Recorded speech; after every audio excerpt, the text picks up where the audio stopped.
오늘 본문에 있는 말씀을 가지고 거룩하신 하나님, The holiness of God, 하나님은 거룩하신 분임은 분명합니다. 하나님은 완전하신 분입니다. 하나님은 죄를 보실 수 없는 분입니다. 사람들은 하나님을 인간의 기준으로 내려놓기를 원하고 있지만은, 그러나 하나님께서는 우리 사람들을 하나님의 기준에 살기를 원하고 계신 것을 믿으시면 아멘 하세요. 레위기 19장 2절에 너는 이스라엘 자손의 온 회중에 고하여 이르라, 너희는 거룩하라, 나 여호와 너의 하나님이 거룩함이니라. 하나님께서 베드로전서에 뭐라고 말씀하시는 거니? 내가 거룩하니 너희도 거룩하라고 했습니다. Be ye holy, for I am holy라고 그랬어요. 하나님께서 원하시는 것은 여러분과 제가 하나님 비슷하게 거룩하게 살기를 원하는 줄 믿으시면 아멘 하시기 바랍니다. 그러나 우리가 거룩하게 산다는 건 힘들어요. 그러나 성령을 통해서 우리는 어느 정도 거룩하게 살 수가 있는 줄 믿으시기 바랍니다. 공자가 한 번은 제자들과 산으로 산보를 갔다고 합니다. 산 중턱쯤 올라가니까 어떤 여인이 묘 앞에서 땅을 치며 통곡을 하고 있더랍니다. 그 모습이 너무나 애처로워서 우는 이유를 물어봤답니다. 그러자 그 여인이, 이 묘는 남편의 묘인데 남편이 호랭이에게 물려 죽었습니다 라고 대답을 하더랍니다. 그 옆에 또 무덤이 하나 있는데 그 무덤도 시아버니 무덤인데 시아버니 역시 호랭이에게 물려서 죽어서 거기다 파묻고, 그 옆에 무덤이 또 하나 있는데 그건 시할아버지의 무덤이래. 시할아버지도 호랭이에게 물려 죽어서 그 옆에다가 모이를 썼다고 그러더라고. 그러니까 공자께서, 그러면 왜 저 아래 동네에 가서 살지 왜 이 산턱에서 살다가 호랭이한테 물려 죽느냐고. 그러니까 그 여자 얘기가, 비록 호랑이한테 물려 죽을 망정 이 산에서 살지 마을로 내려가고 싶지 않습니다. 마을이야말로 얼마나 추잡하고 불의가 판을 치는지 그러한 곳에서는 살 수가 없다고 고백을 하더랍니다. 크리스천은 하늘의 나라와 땅의 나라 두 나라에 걸쳐서 살고 있습니다. 어느 나라에 관심이 더 많으냐에 따라서 신앙의 정도가 결정된다고 합니다. 그렇기 때문에 예수님께서 바울 사도를 통해서 위의 것을 생각하고 땅의 것을 생각지 말아라. 하나님께서 땅만 보고 댕기지 말고 하늘을 보고 살으라고 그랬습니다. 지금 우리가 살고 있는 이 세상이 정직한 사회, 보람 있는 사회, 평등한 사회, 모순 없는 세상을 만들어 소망과 희망을 가지고 살 수 있도록 우리 성도들의 책임인 줄 믿으시기 바랍니다. 하나님을 닮아야 되고 하나님께 순종해야 되고 하나님과 동행할 때에 가능한 얘기입니다.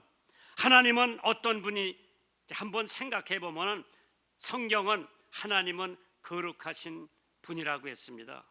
그러면서 우리가 한번 생각해 봤을 때에 하나님의 거룩함이 어디까지 가 있나? 첫째로 하나님의 심성이 거룩하다고 했습니다. His personality is holy. 거룩, 거룩, 거룩. 주의 빛난 영광 모든 죄인 눈 어두워서 보지 못하네. 거룩하신 이가 주님밖에 뉘뇨 온전히 전능하신 주라고 했습니다. 베드로전서 1장 15절에 오직 너희를 부르신 거룩한 자처럼 너희도 모든 행실에 거룩한 자가 되라. 기록되었으되 내가 거룩하니 너희도 거룩하라. For I am holy. 그렇기 때문에 너희들도 holy 하라고 했죠. 그렇기 때문에 이사야서 6장 1절에서 8절에 보면 이사야가 고백을 합니다. 나는 부정한 사람이라, 하나님을 볼 수 없는 사람이라, 하나님은 너무나 거룩하기 때문에. 그렇지만은 하나님께서 스라베 하나가 화저로 단에서 취한 핀 숯불 손을 가지고 내게로 돌아와서 그것을 내 입에 대며 가로되 보라 이것이 네 입에 닿았으니 네 악이 제하여졌고 네 죄가 사하여졌느니라. 우리가 이 세상에서 너무나 죄를 많이 짓고 살기 때문에 예수 그리스도께서 그의 보혈로 나를 씻어 주시면은 하나님 보시기에 나는 의롭고 거룩한 사람이 되는 줄 믿으시기를 주님의 이름으로 축원합니다. 사람 기준으로 저를 봤을 때에 형편없는 사람이죠. 그러나 하나님이 예수 그리스도 보혈의 공로로 죄사함을 받은 저를 보실 적에 저는 의롭고 거룩한 사람인 줄 믿으시기 바랍니다. 거룩할 수 있는 것은 외모가 아니라 우리의 마음, 우리의 심성부터 거룩해져야 된다고 했습니다. 여러분들 잘 아시겠지만은 불란서의 위대한 미술가 장 멜레라고 하는 사람이 있죠. 초년에는 시대의 조류에 따라 그의 누드 형상만 그린 사람입니다. 어느 날 우연히 창문에서 그의 그림을 바라보고 있던 두 청년이 음담패설을 하는 것을 듣고 그림의 방향을 바꿀 것을 결심했습니다. 멜레 부부는 가난했습니다. 나체의 사진을 그리지 않고 이제 농부를 소재로 해서 그림을 그리기로 결심했는데 그것은 굶주림을 의미하는 얘기였습니다. 그때 누드를 그려야 그림이 팔려서 먹고 살 수가 있는데 이제 농부의 소재로 그림을 그리면은 사갈 사람이 없기 때문에 분명히 굶어 죽을 판까지 이르렀다고 생각을 했는데 그는 농부의 화가로 알려졌습니다. 이삭을 줍는 사람, 씨 뿌리는 사람, 양치는 사람, 그 다음에 만종이라고 하는 그림을 그렸을 때 그 만종이라고 하는 그림은 전 세계 미술의 보물이 되었습니다. 이건 하나님의 은혜입니다. 그렇기 때문에 히브리서 5장 9절에 온전하게 되었은즉 자기 순종하는 모든 자에게 영원한 구원의 근원이 되셨다고 그랬죠. 인간은 다 불완전한 사람들입니다. 그래서 인간들이 만든 법, 제도, 교육, 시설, 건물 모든 것이 다 불완전합니다. 그렇기에 인간들은 반드시 하나님의 기준에서 모든 것을 재봐야 되지 자기 기준에서 재면은 그건 불완전한 겁니다. 창조도 하나님이 하셨기 때문에 완전합니다. 한치의 오점이나 오차도 없이 우주의 은하수가 움직이고 있고 사람도 그 많은 혈관이 음식물의 소화 기능이니 두뇌 기능이니 신비에 속하지 않을 수가 없습니다. 이 신경세포를 보면은 상상을 초월할 정도로 인간이 만들어놓은 컴퓨터 이상으로 우리의 세포 조직이 신경세포 조직이 돼 있답니다. 그런데 어느 과학자가 말하기를 우리가 그 세포 여기 그거 쓰는 거 20%밖에 못 쓴대요. 80%를 안 쓰고 그냥 놔둔다고 그러더라고. 그런데 하나님께서 그걸 가격으로 따지면은 컴퓨터하고 비교해서 딱 1을 써놓고 0만 이 동그라미만 29개 정도 된대요. 세계가 가지고 있는 모든 재산하고 다 합쳐도 하나님이 만들어놓은 이 두뇌 신경을 따라갈 수가 없대요. 그렇게 만들려면은 세계에 있는 돈을 다 갖다 대도 그렇게 못 만든대요. 그렇기 때문에 우리는 하나님의 형상대로 만들어졌기 때문에 얼마나 귀한 존재인지 우리 인간이 참 신기하죠. 물론 우리가 수술을 받으면 외과 의사가 갈라놓고 이거 다 심줄과 심줄, 세포와 세포 합쳐주는 것은 하나님이 해주시는 거예요. 히브리서 13장 8절에 예수 그리스도는 어제나 오늘이나 영원토록 동일하시다고 그랬어요. 그렇기 때문에 하나님은 불변하는 하나님이요, unchanging God. 하나님이 오늘 이랬다 내일 저랬다 트럼프 대통령처럼 말 바꾸는 사람 아니에요. 심판도 하나님의 심판은 완전합니다.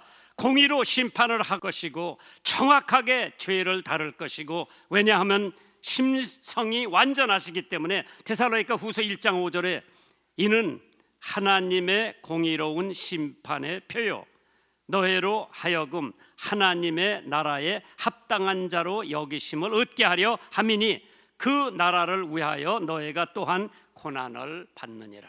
완전한 위치에 하나님이 계십니다. 시편 24편 3절에 여호와의 산에 오를 자가 누구며 그 거룩한 곳에 설 자가 누군고 곧 손이 깨끗하며 마음이 청결하며 뜻을 허탄한 데 두지 아니하며 거짓 맹세치 아니하는 자로다. 손이 깨끗하면 범죄 안 합니다. 마음이 청결하면 범죄의 근원을 알아볼 수가 있습니다. 뜻을 올바로 하면은 시편 12편 2절에 저희가 이웃에게 각기 거짓말을 말하며 아첨하는 입술과 두 마음으로 말하는 자로다. 나의 때가 얼마나 단축한지 기억하소서. 주께서 모든 인생은 어찌 그리 허무하게 창조하셨는지요. 그러나 하나님이 인간을 창조했을 적에는 완전히 창조해 놓으셨는데 아담과 해와가 선악과 열매를 보면서 하나님의 말씀을 순종하지 않고 그걸 따먹고 인류를 죄악의 도가니 속으로 몰아넣어서 그 원죄라고 하는 것을 다 우리는 지니고 어머니 뱃속에서 태어난 거예요. 김장로도 죄인이고 나도 죄인이고 똑같아. 죄를 10번 지었던 1번 지었던 우린 다 하나님 앞에 죄인이에요. 육체의 소욕은 성령을 거스리고 성령의 소욕은 육체를 거스리나니 이 둘이 서로 대적함으로 너의 원하는 것을 하지 못하게 하려 함이니라. 그렇죠. 어떤 사람이 개 2마리를 먹였대요. 하나는 하얀 개고 하나는 까만 개인데 어린애가 와서 그 주인한테 물어봤대. 어떤 개가 이기느냐고 물어보니까 밥 많이 주고 고기 많이 주는 개가 이긴다 그러더라고. 마찬가지요. 우리 영혼 속에는 2마리 개가 있어요. 하나는 하얀 개, 하나는 까만 개가 있어요. 그 2마리 우리 속에 있는 개 중에서 누가 튼튼하고 누가 기운이 세고 누가 이기느냐? 밥 많이 주고 고기 많이 주는 거, 그게 검은 개죠. 흰 개는 성령으로 기도하고 말씀 상고하고 전도하고 이거를 하얀 개가 먹어야 되는데 우리 영혼 속에 세속적으로 살아가기 때문에 세상 거 좋아하고 세상 거 입고 세상 거 먹고 그 개가 굉장히 기운이 세니까 항상 우리 마음속에서 싸우는 거예요. 으르렁거리고. 누가 이기겠어요? 세속에 속한 그 개가 이기는 거예요. 검은 개가 이기는 거고. 그러나 우리 하얀 개, 여기다가 성경도 많이 보고 기도도 많이 하고 선한 일도 많이 하고 전도도 많이 하고 헌금도 많이 한다. 예를 들어 그러면 그 하얀 개가 기운이 센 거예요. 그러면은 까만 개는 먹지 못해서 지금 별별하기 때문에 2마리가 싸우면 누가 이기느냐? 하얀 개가 이겨요. 오늘 여러분과 제 마음속에는 어떤 개가 이기고 있나 한 번 정도는 생각해 보세요.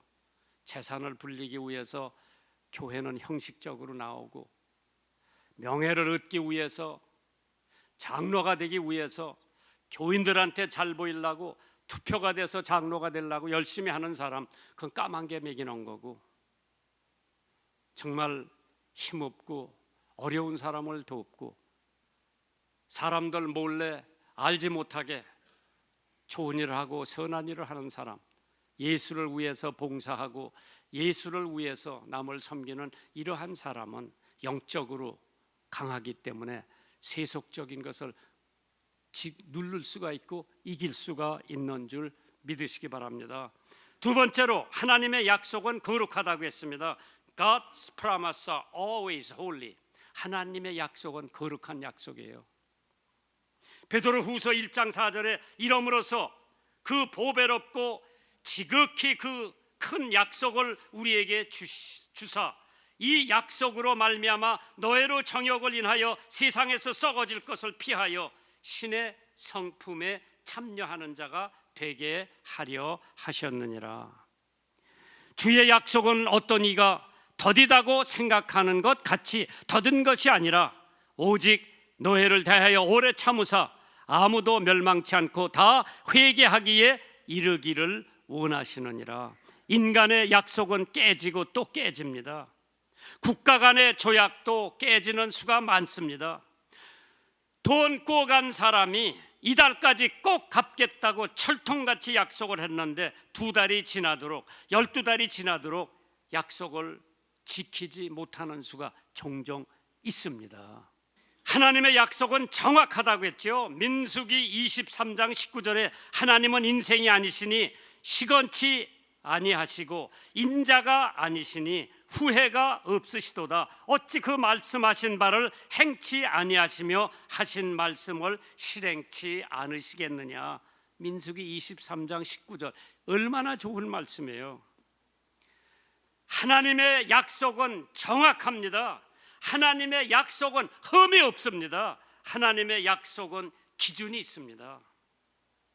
요한복음 15장 7절에 너희가 내 안에 거하고 내 말이 너희 안에 거하면 무엇이든지 원하는 대로 구하라 그리하면 이루어 주신다고 했습니다. 하나님의 약속은 완료되었습니다.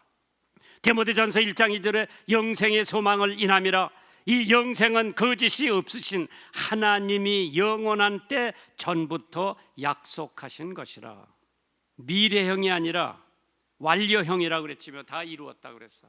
하나님께서 당신 말씀 성경에 약속하신 약속은 이미 이행되었다고 하는 것을 믿으시기 바랍니다. 영생의 소망을 위함이라. 이 영생은 거짓이 없으신 하나님이 영원 전부터 약속하신 것이라고 했습니다. 미국에 가면 할라데인이라고 하는 호텔이 있습니다. 그 호텔은 도박장이 없습니다. 그러나 새로 생기는 호텔들이 다 도박장을 만들어 가지고 수입을 올리니까 할라데인 이사들이 모여서 할라데인에도 도박장을 만들자. 그러나 할라데인을 시작한 사람은 절대 도박장을 안 만든다고 이사회에서 쫓겨나면서까지 그 사람이 뭐라고 말한 거 아니? 나는 일생 동안 하나님과 약속을 지키면 하나님께서 검은 구름을 걷어주시고 밝은 무지개를 보여주신다는 것을 믿고 살았고 그 약속은 실제로 항상 이루어졌다고 했습니다. 기업의 회장 자리보다 더 중요한 것은 하나님에 대한 약속이었습니다. 오늘날 우리는 하나님과 약속을 많이 합니다. 정초가 되니까 내가 금년에는 성경을 다 통독하겠다고 약속을 하고 1월이 지나고 2월이 지났는데 그때까지는 잘했는데 3월쯤 되니까 성경 읽는데 시간이 좀 없고 해서 그냥 그만두었다가 7, 8월에 와가지고 아이고 금년 안에 다 읽으려면 또 뒤져야지 그러다가 또 성경 읽는 게 재미가 없으니까 12월 달이 가다가 그때 가서 또 읽으려고 그러니까 자기도 모르는데 12월 31일이 다가오네. 그래서 내년에 제가 다 읽겠습니다. 하나님의 계획도 거룩하다고 했습니다. 베드로전서 1장 14절 15절에 너희가 순종하는 자식처럼 이전 알지 못할 때에 쫓던 너의 사역을 본 삼지 말고 오직 너희를 부르신 거룩한 자처럼 너희도 모든 행실에 거룩한 자가 되라. 하나님의 계획도 거룩하다고 했습니다. 때로는 인간의 계획은 이기적이고 사리사욕이 치우쳐 계획을 할 수 있었지만은 하나님의 계획은 언제나 거룩하고 깨끗하고 공평하다고 했습니다. 인간의 구령의 계획도 한 점의 의혹도 없고 흠도 없이 이루어 놓으셨습니다. 인간의 삶의 계획도 정확하게 짜 놓으셨습니다. 하나님께서 인간에게 기대하시는 계획도 거룩하다고 했습니다. 성별된 삶을 계획해 놓으셨습니다. 세상과 성별된 삶을 원하시는 하나님이 우리들의 죄를 경멸할 것을 계획해 놓고 계십니다. 그렇기 때문에 하나님께서 여러분과 나에게 마태복음 7장 18절에 좋은 나무가 나쁜 열매를 맺을 수 없고 못된 나무가 아름다운 열매를 맺을 수가 없느니라. 어떤 사람이 올빼미와 비둘기에 관한 우아한 토막을 써놨습니다. 올빼미가 동쪽으로 분주히 날아가다가 비둘기를 만났답니다. 그래 비둘기가 올빼미더러 너 어딜 그렇게 급하게 가고 있는 중이냐고 물어보니까 올빼미가 이고장 사람들이 하도 내 울음소리가 듣기 싫다고 해서 동쪽으로 이사가는 중이라고 대답을 하더랍니다. 그때 비둘기가 말하기를 자네의 울음소리야 어디 가든 싫다고 하지 않겠나? 그러므로 자네는 그 울음소리를 고쳐야지. 그 울음소리를 가지고 고치지 않고 동쪽으로 간다 해도 마찬가지로 모든 사람들이 자네의 울음소리를 싫어할 거다. 무슨 얘기예요? 내가 장소만 이동하면은 바꿔지는 게 아니라 내가 스스로 바꿔져야 내가 어딜 가든지 환영을 받는 줄 믿으시기 바랍니다. 내가 제주도에 가서 내 믿음 생활을 아무렇게나 해도 된다고 생각하면은 거기 있는 사람들이 역시 저 사람 별 볼 일 없다고 생각할 거지요. 내가 변해야 됩니다. 내가 바꿔줘야 됩니다. 세상 사랑하는 것도 금하셨고 깨끗한 삶을 계획해 주셨고 거룩한 삶의 실천을 하나님께서 이미 계획해 놓으셨다고 했습니다. 악은 모든 모양이라도 버리라고 했습니다. 이와 같이 행함이 없는 믿음은 죽은 믿음이라고 했습니다. 창세기 1장 27절에 하나님이 자기 형상 곧 하나님의 형상대로 사람을 창조하시되 남자와 여자를 창조하셨다고 했습니다. 하나님이 거룩하신 것처럼 나도 거룩해야 되는데 거룩해지려면 어떻게 해야 되느냐, 그걸 생각하고 그걸 연구해야 되는 줄 믿으시기 바랍니다. 반드시 성경에 이미 너희도 거룩해질 수 있다고 했기 때문에 하나님 보시기에 거룩하면 됩니다. 인간 기준에서 나를 볼 때 나는 의인도 아니고 거룩하지도 않고 죄인이지만은 그래도 예수 그리스도 보혈의 공로로 내가 회개하고 그분을 영접했기에 나는 하나님 보시기에 거룩하고 의로운 줄 믿으시기를 주님의 이름으로 축원합니다.